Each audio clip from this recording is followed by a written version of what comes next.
Hello നമസ്കാരം. നമ്മുടെ പുതിയൊരു വീഡിയോയിലേക്ക് എല്ലാവർക്കും സ്വാഗതം. അപ്പോൾ നമ്മുടെ ഇന്നത്തെ വീഡിയോ എന്ന് പറയുന്നത് നിങ്ങളെല്ലാവരും കേട്ടിട്ടുണ്ടാകും. നമ്മുടെ ഫോറവർ കമ്പനി, അതായത് FLP ഇന്ത്യ മാനേജ്മെന്റ് പുതിയൊരു ക്രൈറ്റീരിയയിലൊക്കെ ചേഞ്ചസ് വരുത്തി. അതായത് സൂപ്പർവൈസർ ലെവലിന് നേരത്തെ അച്ചീവ് ചെയ്യേണ്ടത് 25cc ആയിരുന്നു എന്നുണ്ടെങ്കിൽ 2 months കൊണ്ട്, അതായത് 2 മാസം കൊണ്ട്, അടുപ്പിച്ചുള്ള 2 മാസം കൊണ്ട് 25cc ആയിരുന്നു കൊണ്ടുവരേണ്ടതെന്നുണ്ടെങ്കിൽ ഇപ്പൊ അത് മാറ്റിയിട്ടുണ്ട്, 10cc ആക്കിയിട്ടുണ്ട്. അതായത് 10cc 1 മാസം കൊണ്ട് കൊണ്ടുവന്നു കഴിഞ്ഞാൽ തന്നെ ഒരു വ്യക്തിക്ക് സൂപ്പർവൈസർ ലെവൽ അച്ചീവ് ചെയ്യാം.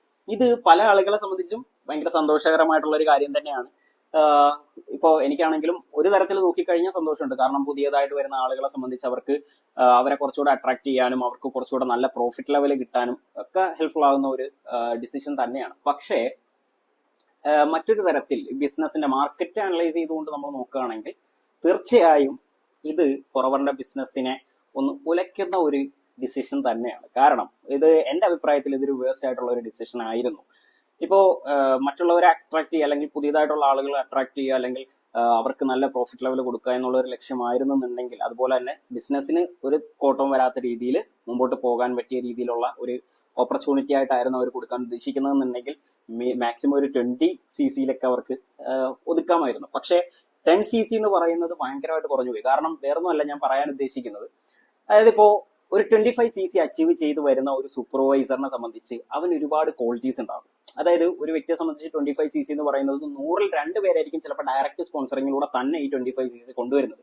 അതേസമയം ഭൂരിഭാഗം ആളുകളും ഇവിടെ 25cc അച്ചീവ് ചെയ്ത് സൂപ്പർവൈസർ ലെവലിലേക്ക് വരുന്നത് അവൻ സ്പോൺസറിങ്ങിലൂടെയും അതുപോലെ തന്നെ ടീമിനെയും ഡെവലപ്പ് ചെയ്തുകൊണ്ട് ആ ടീമിൽ നിന്നുള്ള സിസിയും കൂടി കാൽക്കുലേറ്റ് ചെയ്തിട്ടാണ് പല ആളുകളും ഇവിടെ 25cc അച്ചീവ് ചെയ്ത് സൂപ്പർവൈസർ ആയിട്ടുള്ളത്. അപ്പൊ അങ്ങനെയുള്ള വ്യക്തിയെ സംബന്ധിച്ച് അവന്റെ ക്വാളിറ്റീസ് എന്തൊക്കെയാണ്? അവന് സ്പോൺസറിങ് സ്കില്ല് ഡെവലപ്പായി വരുന്നുണ്ടാകും. അതേപോലെ തന്നെ അവൻ സ്പോൺസർ ചെയ്തിട്ടുള്ള വ്യക്തികളെ അവൻ പഠിപ്പിച്ച് അവനൊരു ടീമിനെ മാനേജ് ചെയ്ത് അവൻ തയ്യാറായി തുടങ്ങിയിട്ടുണ്ടാകും. അതുപോലെ തന്നെ അവനെ സംബന്ധിച്ച് അവനൊരു ലീഡർഷിപ്പ് ക്വാളിറ്റി സ്റ്റാർട്ട് ആയിട്ടുണ്ടാകും.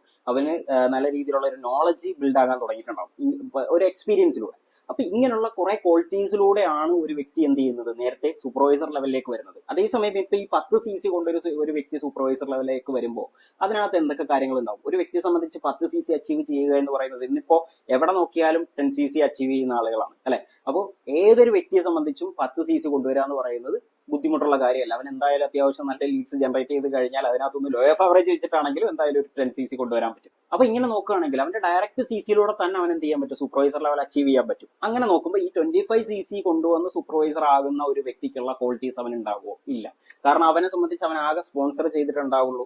അവന് ടീമിനെ മാനേജ് ചെയ്ത എക്സ്പീരിയൻസ് ഉണ്ടാവില്ല. അവനെ സംബന്ധിച്ച് അവന് എന്താ പറയാ, ഒരു ലീഡർഷിപ്പ് ക്വാളിറ്റി എന്ന് പറയാനായിട്ടുള്ള തരത്തിലുള്ള ഒന്നും ഉണ്ടാവില്ല. കാരണം ഇതിലേക്ക് വരുന്ന ഭൂരിഭാഗം ആൾക്കാരും ബിഗിനേഴ്സ് ആണ്. ഈ ഒരു ഇൻഡസ്ട്രിയിൽ അല്ലെങ്കിൽ ഈ ഒരു ഇൻഡസ്ട്രിയിൽ എക്സ്പീരിയൻസ് ഇല്ലാത്ത ആളുകളാണ്. ആദ്യമായിട്ട് ഇങ്ങനെ ഒരു ബിസിനസ് സ്റ്റാർട്ട് ചെയ്യുന്ന ആളുകളായിരിക്കും. സോ അങ്ങനെയുള്ളവരെ സംബന്ധിച്ച് ഇപ്പൊ ഈ മാസം സ്റ്റാർട്ട് ചെയ്ത വ്യക്തിയെ സംബന്ധിച്ച് ഇവന് ഈ മാസം തന്നെ 10cc അച്ചീവ് ചെയ്ത് കഴിഞ്ഞാൽ അവൻ സൂപ്പർവൈസർ ആയി.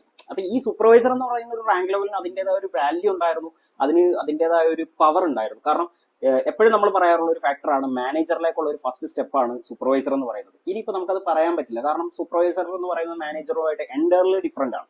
അപ്പോൾ ആ ഒരു മാനേജർ ലെവലിലേക്ക് വരുമ്പോഴത്തേക്ക് നമുക്ക് ഈ പറയുന്ന ക്വാളിറ്റീസ് എല്ലാം പെർഫെക്റ്റ് ആയിരിക്കണം. ലീഡർഷിപ്പ് ക്വാളിറ്റി ഉണ്ടാവണം, ടീമിനെ മാനേജ് ചെയ്യാൻ പഠിക്കണം, അതുപോലെ തന്നെ നല്ല നോളജ് ഉണ്ടായിരിക്കണം, അതുപോലെ തന്നെ അത് ടീമിനെ നല്ല രീതിയിൽ പഠിപ്പിച്ചു കൊടുക്കാനുള്ള സ്കിൽ ഉണ്ടായിരിക്കണം, കമ്മ്യൂണിക്കേഷൻ സ്കിൽ ഉണ്ടാവണം, ടൈം മാനേജ്, ഇങ്ങനെയുള്ള കുറെ ക്വാളിറ്റീസ് ഉള്ള ഒരു വ്യക്തി ആയിരിക്കണം ഈ പറയുന്ന മാനേജർ എന്ന് പറയുന്നത്. അപ്പൊ അതിന്റെ ഒരു ഫസ്റ്റ് സ്റ്റെപ്പായിട്ടാണ് സൂപ്പർവൈസറിനെ നമ്മൾ കാൽക്കുലേറ്റ് ചെയ്യുന്നത്. അപ്പൊ ഈ പറയുന്ന 10cc കൊണ്ടുവന്ന് സൂപ്പർവൈസർ ആവുന്ന ഒരു വ്യക്തിയെ സംബന്ധിച്ച് ഈ പറയുന്ന ക്വാളിറ്റീസ് ഒന്നും അവന് അതിന്റെ സ്റ്റാർട്ട് ആയിട്ട് കൂടി ഉണ്ടാവില്ല.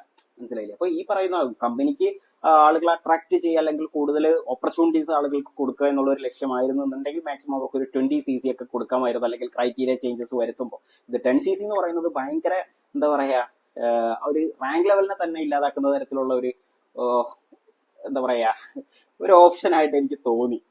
അത് മിക്കവാറും ഇനി പ്രശ്നം ഉണ്ടാകും. കാരണം ഇനിയിപ്പോ ഒരുപാട് ആളുകൾ ഈ പറയുന്ന റാങ്ക് ലെവലിലേക്ക് വരും, പലതരത്തിൽ ഇതിനെ ചൂഷണം ചെയ്യപ്പെടും, പലതരത്തിൽ ഈ ഒരു ബിസിനസിനെ റൂട്ട് തിരിച്ചു കൊണ്ടുപോകും, മണി ചെയിൻ എന്നൊക്കെ പറഞ്ഞ് ഇനി ഒരുപാട് കഥകൾ നമ്മൾ കേൾക്കാൻ പോകുന്നതേ ഉള്ളൂ. അപ്പൊ എന്റെ അഭിപ്രായത്തിൽ ഇതെന്ന് പറയുന്നത് ഇപ്പൊ കമ്പനി എടുത്തിട്ടുള്ള അല്ലെങ്കിൽ ഈ ഒരു മാനേജ്മെന്റ് എടുത്തിട്ടുള്ളത് നേരത്തെ അടിപൊളിയായിരുന്നു. ഇപ്പൊ എടുത്തിട്ടുള്ള ഡിസിഷൻ എന്ന് പറയുന്നത് റോങ് ആയിട്ടുള്ള ഒരു ഡിസിഷൻ തന്നെയാണ്, വേസ്റ്റ് ആയിട്ടുള്ള ഒരു ഡിസിഷൻ തന്നെയാണ് എന്റെ അഭിപ്രായത്തിൽ.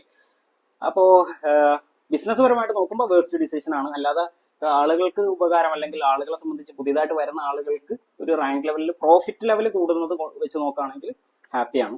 എന്നാൽ തന്നെ നമുക്ക് പിന്നീടുള്ള ബിസിനസിന്റെ കാര്യങ്ങളും കൂടി നോക്കണമല്ലോ. ഫോറവർ എന്ന് പറയുന്ന കമ്പനി എപ്പോഴും നിലനിൽക്കും എന്നുള്ള ഒരു ആത്മവിശ്വാസത്തിൽ തന്നെയാണ് നമ്മൾ മുമ്പോട്ട് പോകുന്നത്. അതിനെ ഉലയ്ക്കുന്ന അല്ലെങ്കിൽ ആ വിശ്വാസത്തെ തകർക്കുന്ന ഡിസിഷൻസ് തന്നെയാണ് ഇപ്പോൾ മാനേജ്മെന്റിന്റെ ഭാഗത്തുനിന്ന് തന്നെയാണ് വന്നേക്കുന്നത്. സോ അപ്പോൾ ആ ഒരു കാര്യം വിശദീകരിച്ചു എന്നേ ഉള്ളൂ. പല ആൾക്കാരും ഭയങ്കര ഹാപ്പി ആയിട്ടിരിക്കുന്നുണ്ടാവും. ഹാപ്പി ആയിട്ടിരിക്കുക, എന്നാൽ കൂടി നമ്മൾ ഇതിന്റെ പിന്നിൽ വലിയൊരു പ്രശ്നമുണ്ട് എന്നുള്ളത് മനസ്സിലാക്കാൻ ശ്രമിക്കുക. അപ്പൊ ഈ ഒരു സംഭവം ഒന്ന് ജസ്റ്റ് ഒന്ന് ഇൻഫോം ചെയ്തു എന്നേ ഉള്ളൂ. ഞാനിപ്പോ പറഞ്ഞത് ഫുൾ എന്റെ അഭിപ്രായമാണ്. ഇപ്പൊ നിങ്ങൾക്ക് നിങ്ങളുടേതായ അഭിപ്രായം ഉണ്ടാകാം. കോഴ്സ് അത് നിങ്ങളുടെ അഭിപ്രായം, അതിനെ ഞാൻ ബഹുമാനിക്കുന്നു. ഇപ്പൊ എനിക്ക് തോന്നിയ അല്ലെങ്കിൽ ഞാൻ മനസ്സിലാക്കിയ ഫോറവറിന്റെ ബിസിനസിനെ ബേസ് ചെയ്തുകൊണ്ടുള്ള കാര്യങ്ങളാണ് ഞാനിവിടെ പറഞ്ഞിട്ടുള്ളത്. അപ്പൊ എന്തായാലും നിങ്ങളുടെ അഭിപ്രായങ്ങൾ കമന്റ് ആയിട്ട് അറിയിക്കാം. അപ്പോൾ അടുത്ത വീഡിയോ ആയിട്ട് വരാം. അതുവരെ wish you all success in your life. It's me Syed.